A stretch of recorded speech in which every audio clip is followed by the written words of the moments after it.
Good evening, everyone. Welcome to tonight's panel on pollution, gender, and sexuality justice. My name is Kelly Henderson. I'm the K-12 education coordinator at Chatham University's Eden Hall campus in Gibsonia, Pennsylvania. This event tonight is part of a social justice and sustainability series where each month is pairing a different social form of social identity-based oppression with an environmental issue. So every issue that we're digging deeply into is connected to every other environmental issue, and every form of social identity-based oppression is intersectional. And so while tonight we're talking about pollution, gender, and sexuality justice, in order to really solve the problems in our communities, we need to really think of every issue as deeply interconnected. And so we're excited to dig into those connections tonight with our fantastic youth panelists. Each month we're focusing on a different topic. Next month will be energy and class justice. Last month was race and food justice, and you can find those recordings on YouTube, just like you'll be able to find tonight's recording online as well. So after tonight's panel, we encourage everyone to join us on Friday, this Friday, December 18th from 11 a.m. to 12 p.m. We'll be doing a discussion group that anyone's welcome to join. You can register for that on Chatham's events page, and we'll put the link in the chat window in a couple of minutes here. So you can let us know, what did you learn this month, whether from tonight's panel or last Thursday's intergenerational panel, or did you learn anything on your own from reading, listening to something, watching something to learn more about gender justice, sexuality justice, or pollution justice. Tonight's event and this whole month's focus is on pollution, gender, and sexuality justice, and it's brought to you in collaboration with the following co-host organizations, all based in Western Pennsylvania: New Voices for Reproductive Justice, the Women and Girls Foundation, Women for a Healthy Environment, North Braddock Residents for Our Future, Negley Run Watershed Task Force, Group Against Smog and Pollution, and Breathe Project. And now, without further ado, let's get on to our fantastic group of youth panelists for tonight. To introduce our panelists, here's tonight's panel moderator, Ilyas Khan, climate activist, organizer with Sunrise Pittsburgh, and an 11th grader at Winchester Thurston. Welcome, Ilyas. We're excited to have you here tonight. Thank you for having me. Good evening, all. And thank you all for being here. My name's Ilyas Khan. My pronouns are he, him, his. I am a youth climate activist. I'm 16 years old, and I'm originally from Buffalo, New York. Snowy little place. Tonight I am going to be moderating this wonderful panel filled with wonderful people who would like to invite to join me on stage here tonight, starting with Nick Anglin, Maya Beckley, Natalie Leslie, Dylan Liu, Layla O'Neil, and Elise Silvestri. Thank you all for being here, and thank you all for making this panel so very interesting. All of our meetings have been wonderful so far, and I expect this is going to be just as exciting. So I'd like you all to introduce yourselves, and let's kick it off in the same order we came on. Nick? Hi, I'm Nicholas Anglin, and I am one of the founders and the CEO of Black Young and Educated, a youth-led nonprofit in Pittsburgh. Hi everyone, my name is Maya Beckley. I'm a senior at Woodland Hills High School. A little bit about me is I am the president of my school's Black Student Union, and I am my vice president of my 4-H County Council. I love using my voice to advocate for others and staying civically involved. Hi everyone, my name is Natalie Leslie. My pronouns are she, her. I'm a senior at Blackhawk High School, and I'm Southwest PA Now's Youth Feminist Chair, and I'm involved in a variety of social and environmental issues and movements.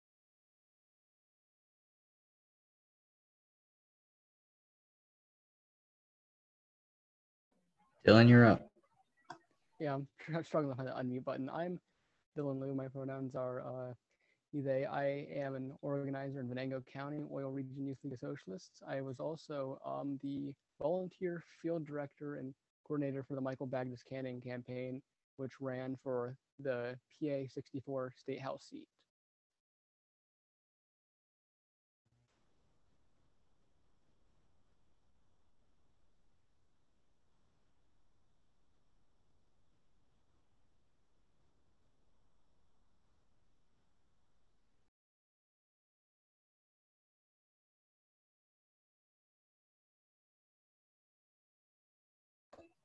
Was Layla frozen for everyone else?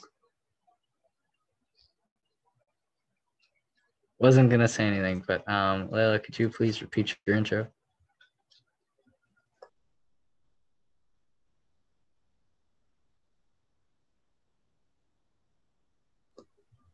We may also be having some mic difficulties. Can you guys hear me now? Yes, perfect. Great. So sorry about that. I'm Layla O'Neil. I'm 14. I use she, her pronouns. I spend most of my time organizing for the Oil Region Youth League of Socialists, and I'm happy to be here. Hey y'all, my name's Elise. I use she, her pronouns. I'm a junior at Obama Academy, and I do coordination with Sunrise Pittsburgh, where we fight for a variety of climate justice issues. Wonderful. Thank you all for being here. It's so nice to see so many organizations represented here. So tonight, obviously, we're doing a panel about pollution and gender and the intersections and wonderful intersectionality of all of our work. So I'd like to kick off tonight by asking a question about pollution. So I'm from Buffalo, New York. So my understanding of pollution revolves around like and the Niagara watershed. So for us, water pollution was the biggest concern and issue in everyday life. And there was also some air pollution issues here and there, but the majority of it was about water pollution and making sure that our lakes and rivers were clean. But me being new to Pennsylvania, I was wondering how pollution manifests in your communities and what have you and your organizations been doing to work on those issues of pollution in your community? Would anyone like to go first?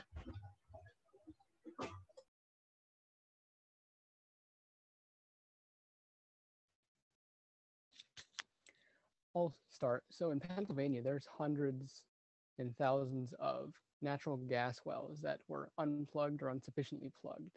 And with the advent of fracking and other unconventional ways of acquiring fossil fuel energy, those wells, which were slowly leaking pollutants such as like radioactive or just straight up toxic material like heavy metals,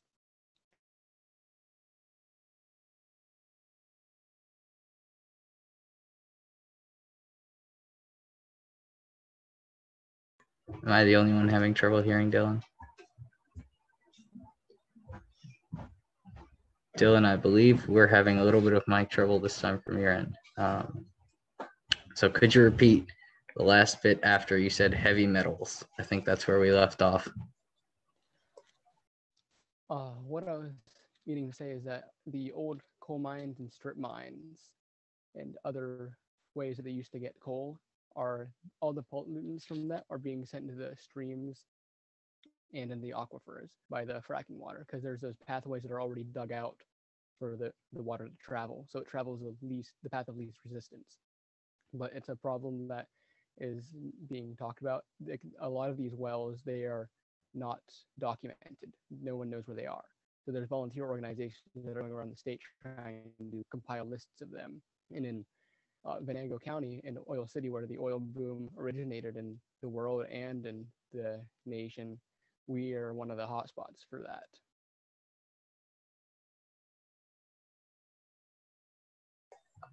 Very interesting. Would anyone else like to drop in their own little line?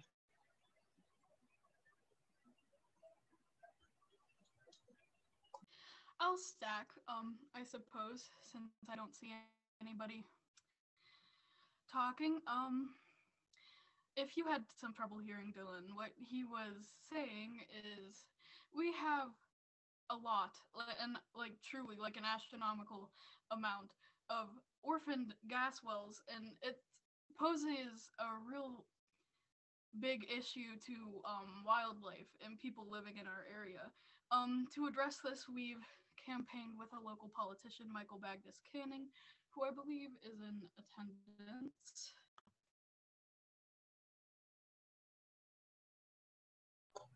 Very nice. Well, if he is in attendance, hello. And that's wonderful to hear that you guys are taking some proactive efforts to try and make sure that that pollution doesn't remain a problem in your communities. So I guess since no one else is sleeping on this, we'll move on to our next question for tonight. And this is a little bit broader, so more of you may find this interesting. In your organizations, how are you dealing with the frontline communities that are most impacted by that pollution? I know many of your organizations, oh, Dylan wants to go on stack first. I know many of your organizations are dealing expressly with the issues of people. So I also want to hear some of that talk. Dylan, you want to go first? I was going to say, if no one else had anything to say about the last topic, I had a little bit more to add. Go ahead.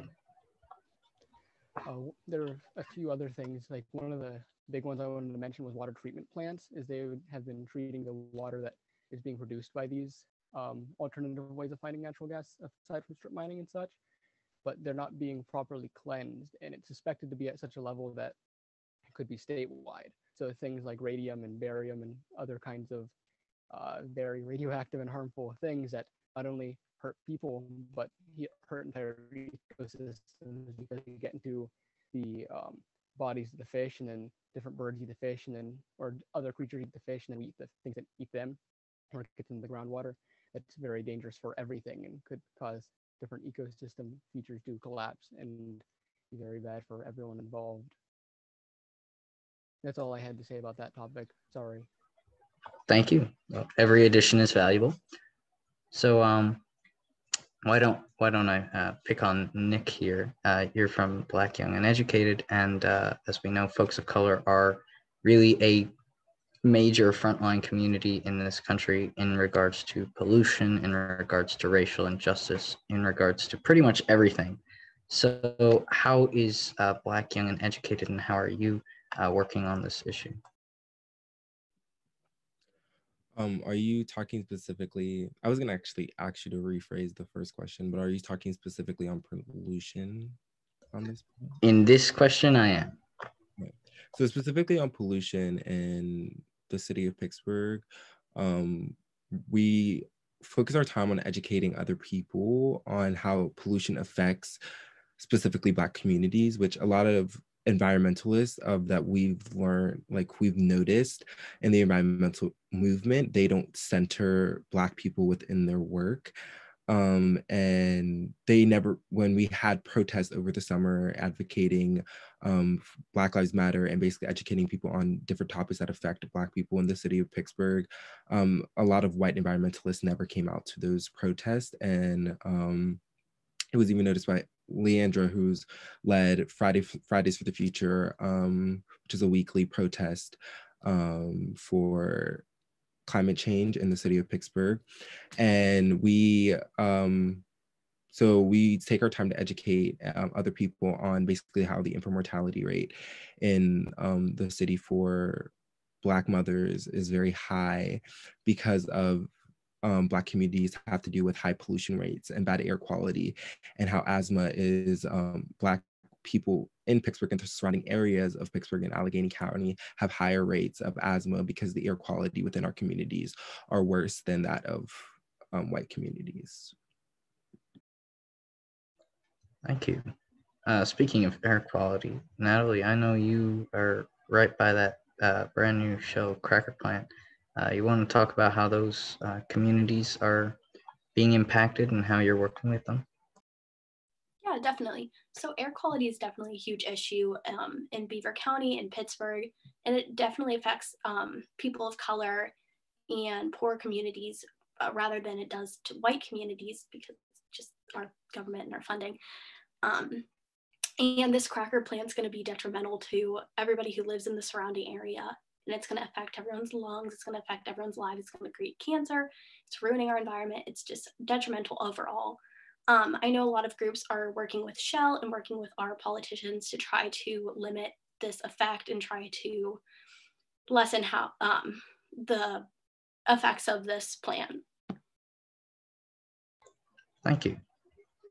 Now, because we've just gone from one topic to another, I want to ask a question that tries to squeeze some of these topics together about race and also about environment, and ask y'all, is intersection a priority for your organization? And if so, why? And I want to go to Elise first because I know Sunrise has quite an extensive repertoire for intersectionality stuff. Yeah, Sunrise on a national level does a lot of different things regarding intersectionality. One thing they launched last year was JEAO, which stands for Justice, Equity, and Anti-Oppression. And it's basically a way to make sure that people of color in the movement feel like they have a space to voice their concerns and everyone can keep each other accountable, make everyone feel welcome, and help to build like a cross-class, cross-race, cross-everything movement. Because we know to get critical mass for things like a climate strike, we need a lot of different types of people involved. So with that in mind, intersectionality is huge for getting actual change done. I just wanted to like piggyback a few questions back on what Nick discussed. I believe it was about how pollution affected the Black communities. Yes. All right. So yeah. So with my school, the Black Student Union has been researching and reaching out with some of the local organizations, and we have been fundraising money to actually donate to those organizations because my community is predominantly African American and Hispanic, and we've been doing pretty much all that we can to reduce the pollution in our areas. In addition to that, NHS, the National Honor Society, has been donating care packages. I'm not sure if anyone knows about the hurricane in Puerto Rico, but that happened as well. And we also wanted to like donate like sanitary products and clothing and things like that just to help.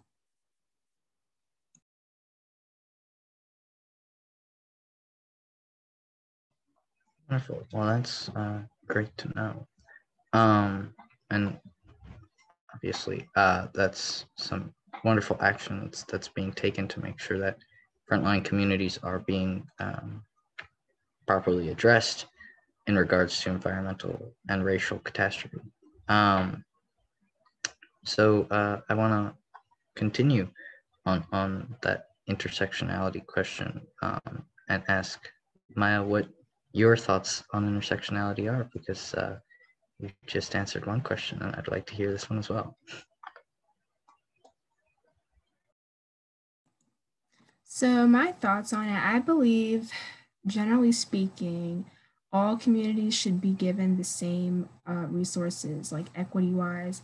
And I believe that right now isn't happening. So I saw a question. Okay. Yeah, so we're working on actually a project. It's really in the works right now. But we're basically trying to collect local school organizations and form a summit to talk about local issues. So for example, it could be in a separate county, for example, Beaver. But right now we're focusing more on Allegheny County to focus on those issues.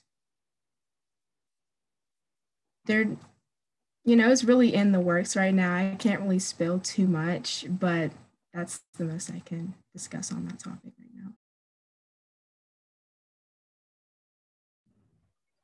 Thank you. So then a follow-up for everyone really is, how are you guys all working to make intersectionality a reality in all of the work you're doing? And maybe I'd like to ask Dylan and Layla, since y'all are working in Oil City, how you guys are trying to bring some of these more diverse issues together in your communities. One of the factors living where we are is it's not a very racially diverse area. I'm one of the few Asian people in the county. I think they number in like, I don't know, in the hundreds, like maybe 1,000. But what we lack in that, we do have a lot of identity diversity and like we have the class aspect of intersectionality too, because we're I think our county has an average wage of $19 an hour. But the point being, we try and bring it together because even though these people might not have all these issues and face them in their daily lives, it's still important to be aware of them. Like Layla was organizing an anti-racism reading session with us, and we were reading about that kind of stuff, which is important, especially in an area where we're insulated from those issues, to be able to understand them and emphasize with people in the bigger cities where there is more racial diversity. So though we can't necessarily address diversity in our own bubble, it's important to recognize it outside of it.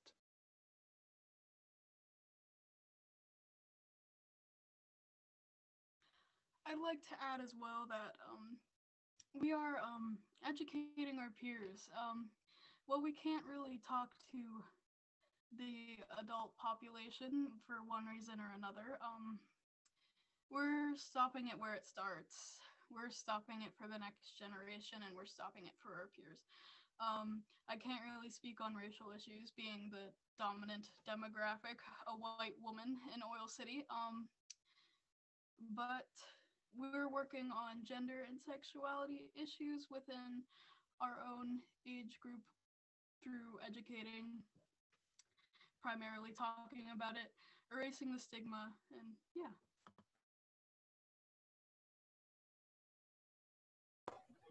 Does anyone want to piggyback off of anything that's just been said, or talk about their own experiences and how they're trying to implement intersectionality in their work? I'll add on. I think intersectionality is important in every single group because everything is intertwined, everything's connected, every environmental issue is a social issue, and every social issue is an environmental issue. And I think it's important when organizing an action, having a meeting to talk about all issues, and be intersectional and just discuss all issues because everything is connected and yeah. Yeah, I do think it's really important to have an emphasis on education on all these issues like Dylan was talking about. In Sunrise Pittsburgh, a lot of us are white. And so one thing I've really appreciated is one of our hub members had Sunrise School, where we would take a chunk of our meetings and just delve into readings about anti-racist work and capitalism, and just have open, free-flowing discussions about how we can begin to tackle these systems of oppression. And it's always been really interesting for me to be a part of. Go ahead, Dylan. I was going to say, one of the things that's particularly interesting about my circumstance is the fact that we aren't really racially diverse. I'm half Asian, half white. So in the area that I am at, I was a targeted minority for not at the extent of some races, but just because of the fact in larger cities, I noticed there's a whole dynamic where Asians are the model minority and they're kind of are accepted as white. Around here, there wasn't really that because there wasn't other minorities that I guess compare them to. So I remember people would throw stuff at me whenever I was in middle school to run cross country. So it was interesting how there's that perspective, because even when there's not, I think just based on how our systems are constructed, there has to be someone at the bottom to make fun of and throw things at. And if it's not, for example, African Americans, it'll be Hispanics, and if it's not Hispanics, it'll be Asians, and if it's not Asians, it'll be Italians, how the whole concept of whiteness was birthed. And if we don't stop the system where it is, it's one of those things where it's once that one group's gone, they're going to come from the next one. And if you don't stand together and stop it, then everyone loses.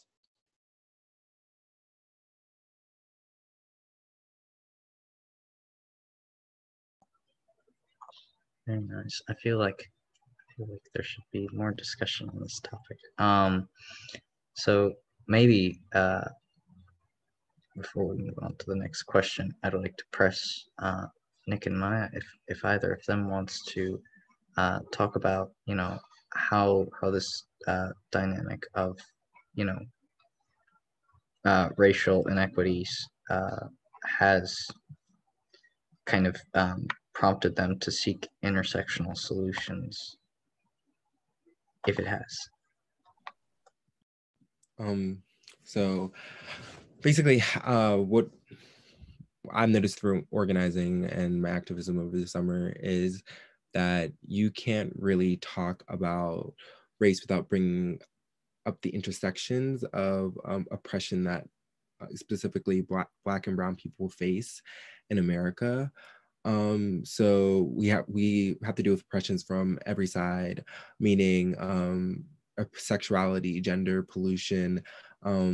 We deal with a lot. So basically, through the work that we've done over the summer and stuff like that, and the work we're doing now, we prioritize service, like talking about all the different inequities that Black communities face, specifically within the city of Pittsburgh and nationally. So I know when we pick our team that we're working with, we pick Black youth that have different interests in a lot of things: education justice, pollution justice, sex justice. Like, we pick people that have interest in a lot of different causes, so that that way we can efficiently serve every part of the community and efficiently fight for ideally every cause, because we are an organization, but we see ourselves and call ourselves like collective. So we're just like a collective of teen activists that fight for different causes within the city of Pittsburgh. So intersectionality is important, because especially with when you're talking about race, because you can't talk about race without talking about all the intersections of race and including everyone in that movement.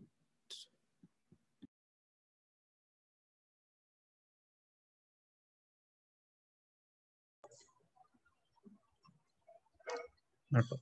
Thank you. And Maya, if you wanna jump in, feel free to. Yeah, so I wanted to basically commend Nick for what he's doing. I think that's awesome. Like I was mentioning earlier with the summit, we're doing basically similarly the same thing.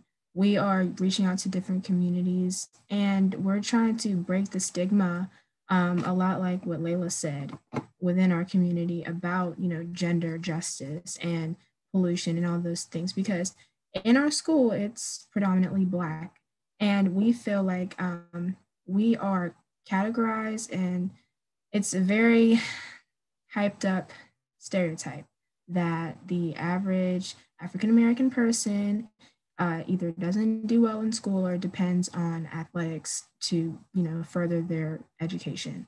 So by this, we're trying to break that stereotype and show that all, African Americans can do whatever they want. We are not conformed to one bubble. So that's why we're unifying people who identify with the LGBTQ plus community, who identify with, music more than sports, who identify with, school more than, just the typical what media portrays African Americans to be. And through that, we're trying to create change. So I feel like that's similar to what Nick is doing, but like in a different spin on it. Thank you. And I'm so glad so many of you brought up LGBTQ issues and gender, because today's panel is about pollution and gender. So I'd say we're doing good, starting to tick some boxes here. And that actually brings us right close to our next question, unless anyone wants to tag anything on. All right. And into the next question we go. So for those of you who are working in issues that really involve gender and sexuality, I was hoping you could expand a bit on some of that work and talk about how it's really playing into the direction of your organization. So maybe Nick, you want to go first and talk about Black Young Educated's work in trans communities. Yeah, definitely. Sorry, I was like I was typing an answer to a Q&A that I saw directed towards me. But basically, the work that we do with trans communities within the city of Pittsburgh, I know that we've worked closely with groups like Trans Uniting and True T over the summer, organizing protests with them, and hearing the stories that Black trans people in Pittsburgh and the things that they have to face. I know trans communities have high rates of poverty, and especially when you go down to the group of Black trans people, a lot of them have to turn to either sex work to make money.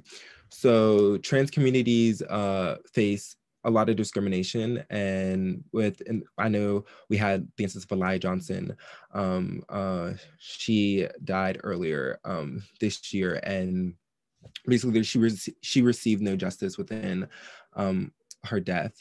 So over the summer, we amplified the voices of Black trans people and made sure and centered them within our work and made sure that their voices were being heard. Because I also noticed that within the Black Lives Matter movement, sad to say that it happens in waves, and even though I do not want to admit that it does, and when this wave of the Black Lives Matter movement that came this summer, it was different than ones we've seen previously.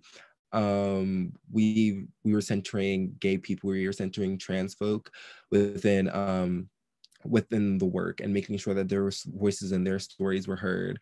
We were marching for Tony McDade. And although in previous years, trans people always have been murdered, Black trans people always have been murdered at high rates within America, no one was ever advocating for justice for them nationally, even internationally. But this year, we saw people advocating for Black trans people nationally. And I'm happy to say that, yes, trans people are actually now being seen and being centered in the work and Black Lives Matter. And it's only up from here. Thank you. I like the hope and inspiration in that message. Layla, do you want to hit us up next? Sure. In a rural community, I guess it's stunningly different to be LGBTQ plus. You know, I was forced out of a public school education because of my queerness, though it may not be visible, it used to be. It's stunning how backwards we've moved in our community. There's hardly any acceptance, there's no visibility, there's no pride here. And to combat this, education, stopping it where it starts, forming groups, talking to other LGBTQ plus people, and forming alliances with allies. Funny string of words, but yeah, it's not great being queer in a small space, and making communities to combat this, I guess, was the gist of it. I had a question. Go ahead.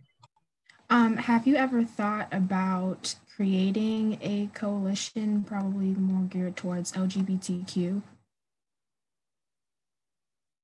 I have, but I've never really had the community to make it a reality. I haven't been the community starting type. Oil Region Youth League of Socialists, that was, Dylan's start. I've always just been there to amplify. So maybe in the future, soon, there might be a community. Hopefully, we'll see. One thing that I will note is a lot of the people that are in there are also LGBT people. I was going to say one of the, related to what Layla was saying, I think things are starting to change because a lot of people, I've just noticed this is a general truth, is they don't care about things they don't interact with outside of their lives until they affect them. So for most people around here, an LGBT person is a very abstract concept, something that might not even exist. For all they know, it's something that the news talks about. And like climate change for some of these people, like they've heard of it, but they haven't seen tangible proof of it. So it's hard for them to make that connection. Like it was like, I don't know, if someone tried to tell me there were aliens and I couldn't see tangible proof, I might not believe them either. But one of the things with the advent of social media, especially things like TikTok, people have been a little bit more comfortable because they've been able to make these communities and build up the confidence and be able to be more of who they are. So instead of an LGBT person being a abstract concept, with more people being comfortable coming out, it's becoming more like, oh, well, I know someone like that, so I'm going to stand up for them whenever someone bigoted comes over to my house and says, oh yeah, I dislike all gay people. Like I know 2 years ago at my school, there was a group of LGBT people that put up pride flags. They hung them up in the school, and within the day, all of them were ripped down to shreds. If someone were to do that now, some of them would be taken down, but some of them would also be stay up, and some of them would be put back up. And that's a good thing. It's not happening. Like it's not done yet, but it's a change, and it started to happen. And we can't be happy with how it is now, but we can be happy that something's starting to.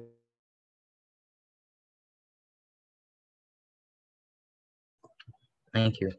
I'd like to bring in Elise for this next question first, and ask how we can make this more intersectional, this work that we're all doing towards justice for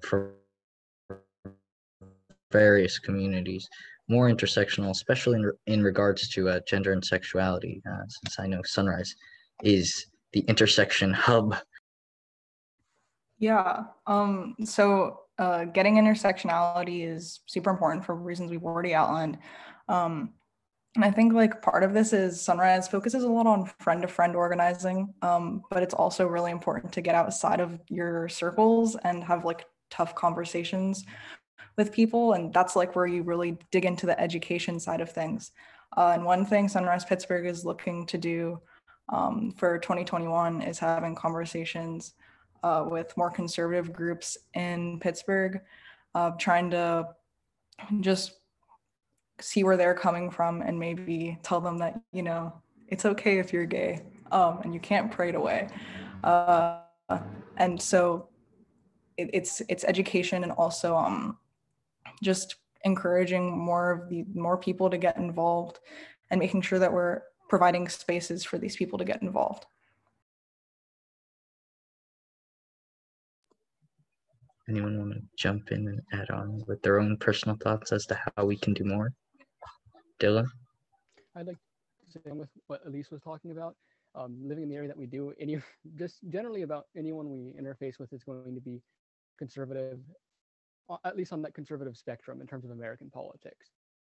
I think one of the important things that is to stress is that there's no such thing as a transgender or LGBT debate. It's not a debate of whether someone exists or whether or not they have rights. And that's one of those statements that you can kind of get people to think of these people as people rather than as ideas.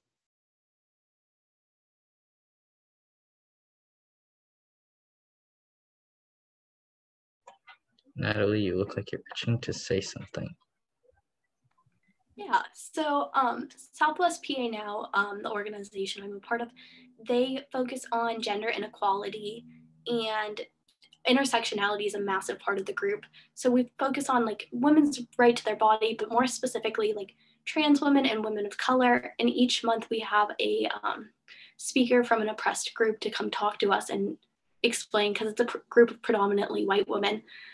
So intersectionality is definitely important, and education is definitely important for to learn more.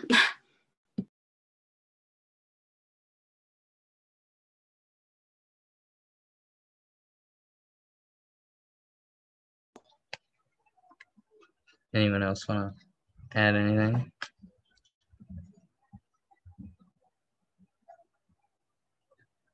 All right.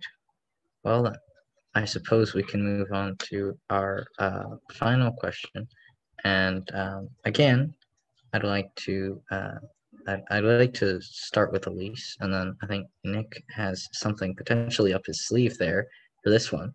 And I wanted to ask all of you, how can we inspire our fellow youth, fellow students, to further the goals of this movement that we're building all together, and to how can we inspire them to come into these spaces to do this work as well, and to connect with all of our various issues and struggles and demands.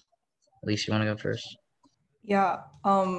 For inspiration, I think the biggest thing is just hope, because without hope, we're like, what's the point in doing any of this work?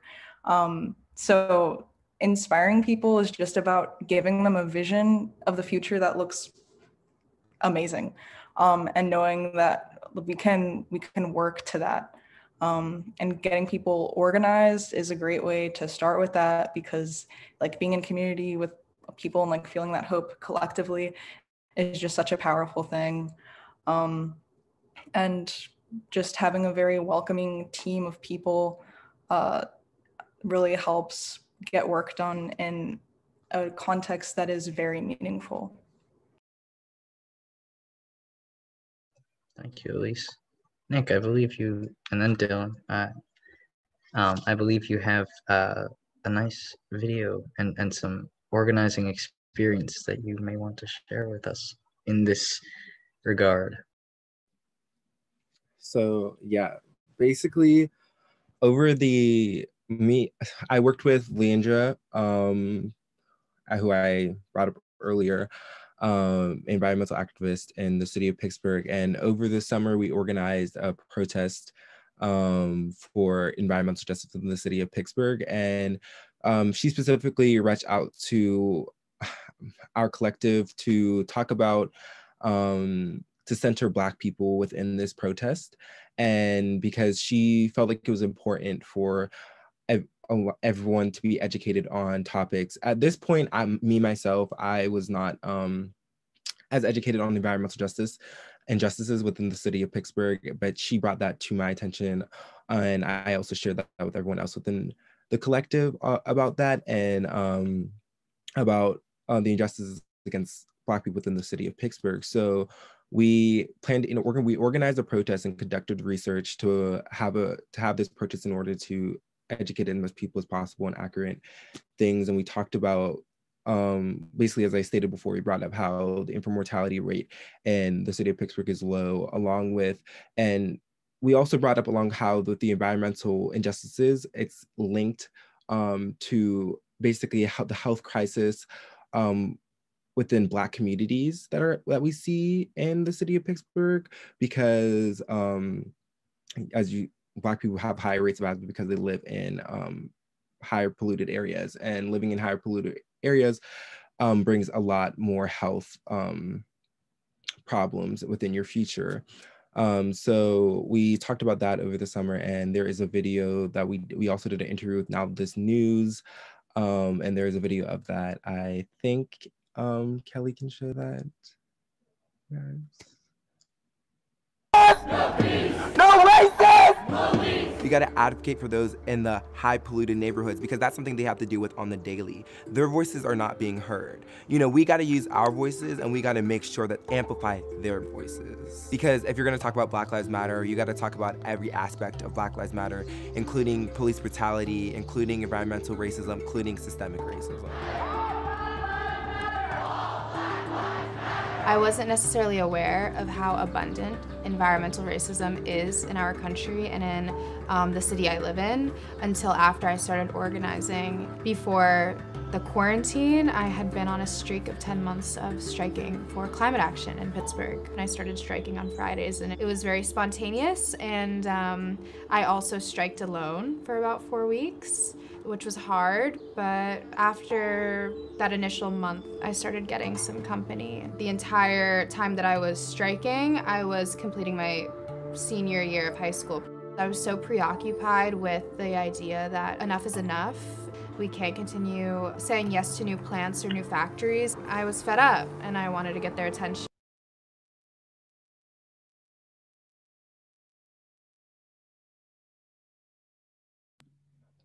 Yeah, so we worked with Now This News to put that video out there to talk about environmental racism within the city of Pittsburgh, and how that affects Black Pittsburghers' everyday lives. We had a whole protest that basically went through downtown to talk about that. Although a lot of since basically, as you could see, the gentrification of the city of Pittsburgh is pushing Black people out of the city of Pittsburgh. So a lot of the environmental racism happens in the surrounding areas of the city. So within Allegheny County, instead of directly in the city of Pittsburgh, because we see the city of Pittsburgh becoming more white as we go. There is also a full video of that. So yeah, we see the city of Pittsburgh is becoming way more white.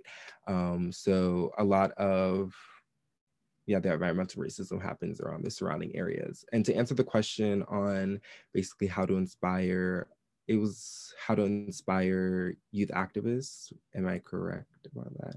So yeah, to answer that question, I basically to inspire youth activists, I'd say we have to now amplify youth voices more, and to shy away from a brick and mortar style of activism, if I'm saying that correct, to make young people feel more welcoming in an activist environment.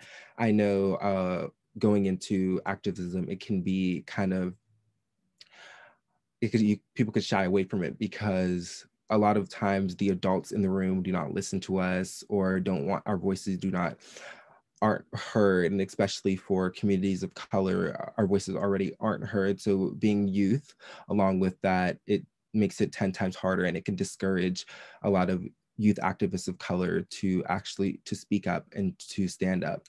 So we have to basically change forms of activism. In terms, I kind of feel like necessarily, yes, working with politicians is hard, but doing community work and working within your communities is also a good form of activism. And you don't necessarily always have to work with your local politicians to feel like you're doing something for your community, because who else can do something for your community but you? A lot of politicians don't actually care about the community. So to make sure that you care about the community first, and then take that politician out of office and put someone there that does care about the community is important. Yeah. Thank you. And I think in addition to that, that whole video was inspirational. And you also mentioned in the video about amplifying and uplifting voices. And I also seem to remember myself striking outside for a very long time, though it felt like I was alone for a little more than 4 weeks. I believe, Dylan, you wanted to say something as well. Yes, I've stressed about the issues with the intangibility of these issues for a lot of people. And this is not a trick just for youth. It actually works more effectively on adults, I found, if you can get through them and get them to listen to you. But most adults that I know accept the universal truth that they're not appreciated by their bosses, and they're in economic peril a lot of times, or very close to it. Whether they're in extreme debt or at any point in time, they could be in extreme debt. And that problem has the same problem as all these other issues. So once you have them hooked on the thing of, oh yeah, this is bad because of this, then once they're inside the organization, you can be like, well, this is Layla, this is Sasha, this is Clem and Toby, they're LGBT people, and now they have a tangible connection to those problems. Then we go in and we interact with the Green Party of Allegheny County, and we work for Michael Bagdas's campaign, and we learn about environmental issues from local or statewide or national activists, either from reading or from them directly communicating with us. And now there's your tangible connection to the environmental issues. And then you have your anti-racism readings, or you just, maybe whenever we get larger, we'll have more people of color in our group. They have tangible connection to that. So I think with the intersectionality of oppression, there's a diversification of ways to bring people into those webs, because everybody's being, at least not, maybe not everybody, but a lot of people are oppressed in at least one of those ways. And by getting them to recognize that, it's a good gateway to get them to recognize that everyone else has one of those issues, and that by fighting for one of those issues by yourself, you might win. But if everyone fights against all of those issues and that one common denominator, then you all win. Wonderful, thank you. And thank you all. Those are all of my questions. But the audience, I hear, has been very much interested. And if you are an audience member and you would like to ask a question, there is still very much a space for you to do so right there in the Q&A. But we're going to be moving on to audience questions. And the first one I want to ask all of you is from our nice little answered section here. And it is from an anonymous attendee. What is the biggest problem in your community? And I think some of you have already answered that question in your descriptions, but maybe some of you would like to give it a second pass. Does anyone want to pick that up? I'll go first. To basically answer that question, I feel like that's really a broad question, and you can't really say what is the biggest problem within my community, because if we're talking about the Black community, I cannot answer what's the biggest problem with the Black community, because everyone faces different problems. And although we do have lack of funding within education, we have high rates of pollution within our communities, we face discrimination in the workplace, we face hair discrimination. I can't really name what's the biggest problem that we face, because that's a very subjective question, and I cannot answer that for the whole entire community. Thank you. I like that we are acknowledging here that community is a very big word and it's hard to define. Dylan, do you want to pick something up there? I know I answered this and I mentioned education, but that I don't mean just like access to education. What I mean is just generally information and how you use that information. Because I've noticed that we kind of have a culture in like nationwide that we just have this thing where you're not expected to know everything, but you're expected to have an opinion on everything. And people like to give their uneducated opinions rather than listening to experts. So that basically nullifies the role of an expert. But where we could otherwise start eliminating things like climate change and economic austerity and racism through education rather than, I don't know, we're not really doing much about it now. We're trying to educate, but people aren't willing to be educated. But if we were able to teach people how to work better with their information, we could dodge a lot of these problems. But I don't think it's because people are stupid. I think it's because they're like intentionally kept undereducated, because then otherwise they'll start seeing ways out of these problems and working together. So it's like a divide and conquer strategy where you pit people against them and tell them that they're your enemy, or that the issues don't matter. Thank you. I hear a lot of education talk, and I think we have a question about our own education here from Taiji. What was something that helped all of you learn about intersectionality or changed your perspective? And I'd like to answer this one first. I know I'm a moderator, but I just want to kick it off here by saying, for me, I had a lot of mentors back in Buffalo, all of whom were women. And they were all very wonderful and amazing people. And two of them in particular, Emily Diet and Giovanna Hernandez, really helped me as I was becoming an activist, and taught me about the intricacies of environmental racism and these constructs and systemic constructs that existed in my community there. And I've kind of learned that from them, and many of our other our elders back in Buffalo taught us about how we could, kind of take all of this past knowledge. One of them was Linda Schneekloth, all of this past knowledge that they created as they were, pursuing this environmental side, and bring it to the present where we have this racial conversation as well. So these elders were teaching us young folks in Buffalo how to build this movement on their understandings and on the present conversation. And it was really very enlightening. And I'm very glad that myself and the other members of the groups I worked with in Buffalo had the opportunity to learn from those folks. But how about the rest of y'all? Dylan, take it away. I'd like to say, like, aside from all the stuff I was hit with just from my, like, how I grew up, I had a single mom for a while. She's a social worker who is in student debt, and I'm half Chinese in a mostly white county that won like 80% for Trump. But besides that, just making friends. He said, like, Layla is one of my best friends, and I've made other friends that are either people of color or involved in different groups or are LGBT. So it's like through those connections, those people are important to me. Therefore, their concerns are important to me. And though I'm not educated on all of those issues, I can interpret the knowledge that they give me and listen at the very least to their problems. So I think intersectionality also isn't so much knowing as it is listening. Because we can't realistically expect ourselves to be an expert on everything. But I might be an expert on one thing, and someone else might be an expert on another thing, and together we are like two experts. I don't know if everyone else understood what he was saying. I sort of understood what he was saying. I think the books and information can give you insight.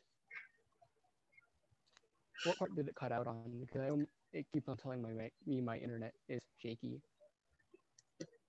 I'm not entirely sure if it cut out completely for some people or if it was just warbly, but I think yeah, we caught most of it. Okay, there was just one last thing I wanted to say, that no matter like how much you read, like how much theory or information you read, there's no replacement for just living within these systems and understanding them, and also knowing people who live in systems and understand the other aspects of them that you won't see from your perspective. Thank you.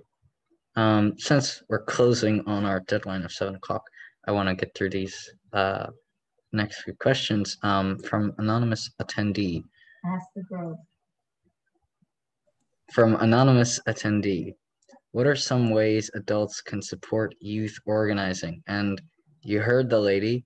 Let's hear from some of the ladies here. Elise, Natalie, Layla, Maya. Do any of you want to take that one? I can talk about that one. Maya, then Elise. Let's do it. All right, so I'm going to make it brief. For some of us, it is hard for youth to communicate our issues and our problems because sometimes we don't feel as supported. So for any adult, any peer, anyone, just make sure that you're asking the next person, are you okay? Is there anything that you can do to help? Reaching out and communication, that's one of the biggest things I believe that any adult or any person can do to help. And another way is participating in school board meetings. I know not a lot of people know that their school has school board meetings. So talking to your local administrators, it could be your superintendent, whoever it may be, you can discuss those issues at those meetings as well. I just wanted to like tag back a little bit about the biggest problem in my community. I would say that it would be the systematic educational inequity. Because my school is predominantly African American, there is a lack of communities, funding, and more because of that. So realizing those situations, it's hard for us to get our voices out there and have scholarship opportunities or things like that. So just making sure that you're aware of those situations would be very, very helpful. Please take it away in our last minute. Yeah, on adult supporting youth organizing, I think it's interesting because Sunrise is like very youth led. Their rule is like 35 and under is like the main participation. And like some adults are like, hey, I'm just gonna like step back and let kids do their thing. Like they know what's up. And we appreciate that. But I think it's also important to recognize that adults do have a space. Some of the best people in the Pittsburgh hub for Sunrise are like nearing that 35 age mark, but they just have such great like wisdom and mentorship. Some of them have been like educators and just know how to talk to people.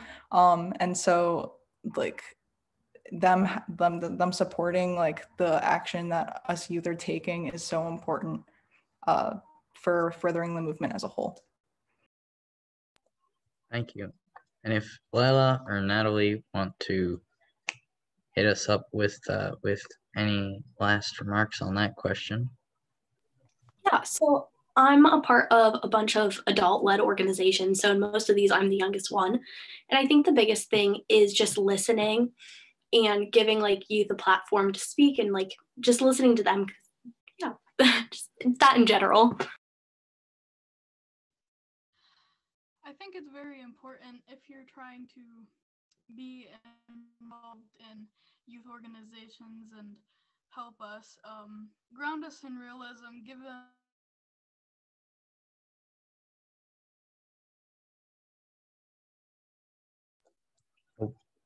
Well, Layla seems to be frozen. But if for our last sort of question, if y'all want to put your communications, some way for folks to get in contact with you and get and become part of your work in the chat, please do so, because I'm sure everyone here is eager to have any more of their questions answered and get their hands dirty in intersectional climate justice work. So go to the chat, everyone, and look out for those lovely contact information things.